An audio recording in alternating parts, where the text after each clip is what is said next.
আমার নাম রোহিত সরকার, আমার বাড়ি মালদা। আমার বাবার ক্যান্সারটা হয়েছে, তো বাবার নাম নিরঞ্জন সরকার। তো আমাদের হঠাৎ মানে কোনো সিমটম ছিল না, তো একদিন হঠাৎ পেটে ব্যথা করলো বাবার। তো ওখান থেকে আমরা মালদাতে ডাক্তার দেখালাম একদিন। তো ওখানে আমাদের মালদাতে হচ্ছে প্যানক্রিয়াসের ডাক্তার নাই, তো রিপোর্ট করেছিলাম, বলেছিল প্যানক্রিয়াসে কিছু একটা হয়েছে। তো প্যানক্রিয়াসের ডাক্তার না থাকায় আমরা চলে গেছিলাম সোজা হায়দ্রাবাদ। দিয়ে ওখানে কিছু রিপোর্ট করেছিল, দিয়ে ওখান থেকে আমাদেরকে বলে দিয়েছিল যে এটা হচ্ছে ক্যান্সারের সম্ভাবনা হতে পারে। তো ওখানে অনেক খরচের ব্যাপার ছিল, তো বলে দিয়েছিল যে আমাদেরকে কলকাতায় চলে আসতে। তো তখন আমরা কলকাতা এসেছিলাম। ওখানে এসে সিটি স্ক্যান, বায়োপসি রিপোর্ট সব করার পরে ওখানকার ডক্টররা বলেছিল যেটা অপারেশন করতে হবে। দিয়ে অপারেশন করার পর বললো, তারপর আবার ডাক্তার দেখালাম, ওরাই মানে সিনিয়ররা সব দেখলো, তো বললো কেমো দিতে হবে। তো ওখানকার বাজেট অনেক, তখন আমরা হচ্ছে সিদ্ধান্ত নিয়েছিলাম যে অত টাকা আমাদের তো নাই। তারপর ওখান থেকে আমরা শিখেছিলাম। দিয়ে ওখানকার ডাক্তার দেখানোর পর আবার হচ্ছে বায়োপসি রিপোর্টটা করালো। বায়োপসি রিপোর্ট করানোর পরে একই স্টেজেই ছিল, ওই 2 মাসের মধ্যে এগুলো সব করানো হয়েছে। তো ওখানকার ডাক্তার প্রথমে বলেছিল অপারেশন করবে,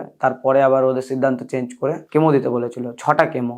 এবার 6টা কেমন, এমনি হচ্ছে আমার বাবার কোনো ব্যথা ট্যাথা এমনি কোনো কিছু ছিল না, খাওয়ার পরে শুধু ওই প্যানক্রিয়াসটা মানে একটু খাওয়াটা হলে ব্যথা করতো, দিয়ে আবার কিছুক্ষণ টাইমের মধ্যে কমে যেত। তো 3টা কেমো নেওয়ার পরে আমার পেশেন্ট হচ্ছে আর কেমো নিতে চাইছিল না। মানে কেমো নেওয়ার সময় খুব কষ্ট হয়, 3 দিন ভর্তি রেখে কেমো দেয়, খেতে টেতে পারে না, ওই জন্য খুব কষ্টের জন্য করতে পারে না। তো আমরা ফোনে হচ্ছে পুনর্জন আয়ুর্বেদিক দেখে আমরা সরাসরি এখানে এসেছি। এখানে এসে ম্যাডামকে সব ডিটেলসে বলেছি, বলার পরে ম্যাডাম আমাদেরকে এখানকার মেডিসিন সাজেস্ট করেছে, আমরা মেডিসিনও নিয়েছি। মেডিসিন নেওয়ার পরে ম্যাডাম এটাও বলেছে যে 3টা কেমো হয়েছে, ডাক্তার যেহেতু 6টা কেমো বলেছে এই কোর্সটা কমপ্লিটের জন্য। তো পেশেন্ট নিজেই গেল, তখন 3টা কেমো কমপ্লিট করলাম। তো আমরা আবার হচ্ছে এখন আবার ওষুধ নিতে এসেছি। তো যখন ওষুধ চলছে তখন মোটামুটি খারাপ চলছে না, ভালোই হচ্ছে, রেজাল্ট আছে।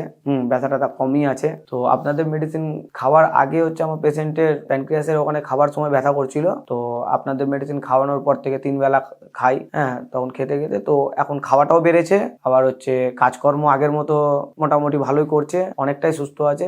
আবার ওষুধ নিতে এসেছি, মোটামুটি সবই খাই, আগে থেকে খাওয়া বেড়েছে। আগে যেহেতু একটু কম খাচ্ছিল, তো এখন ওষুধটা খাওয়ার পর থেকে খাওয়া টাওয়া সবই একদম ঠিকঠাক আছে। কর্মক্ষমতা ঠিকই মানে করছে, সব রকম কাজকর্ম করছে, এ না যে বিছানায় পড়ে আছে।